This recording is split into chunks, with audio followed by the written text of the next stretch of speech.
Praise the lord. దేవుని ఘనమైన నామమునకు మహిమ కలుగును గాక. ఈరోజు దేవుని వాగ్దానము, నేను నిన్ను పుటము వేసి తిని వెండిని వేసినట్లు కాదు, ఇబ్బంది కొలిమిలో నిన్ను పరీక్షించి తిని.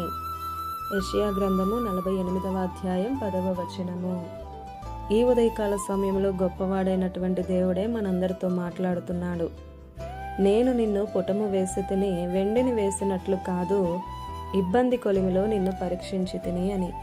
మన జీవితంలో అత్యంత క్లిష్టమైన పరిస్థితుల్లో మనతో ఉంటారు అనుకున్న వారందరూ మనల్ని విడిచిపెట్టి వెళ్ళిపోయినప్పుడు మనతో ఎవరో ఒక మిత్రుడు లేదా ఆప్తుడు మాత్రమే మనతో ఉంటే నిజానికి అప్పుడే ఎవరు మనవారో ఎవరు మనవారు కాదో తెలుస్తుంది.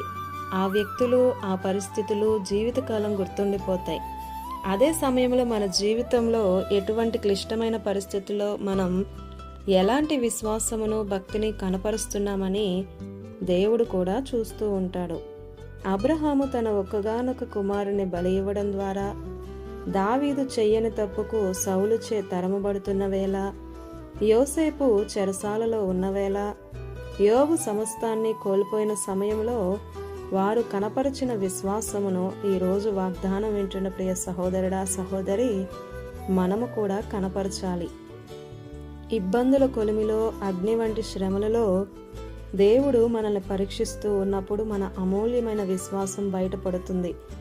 ఆ సమయంలోనే మన విశ్వాసమును మనం జాగ్రత్తగా కాపాడుకోగలగాలి.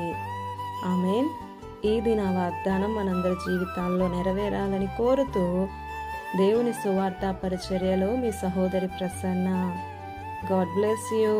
ఆమేన్.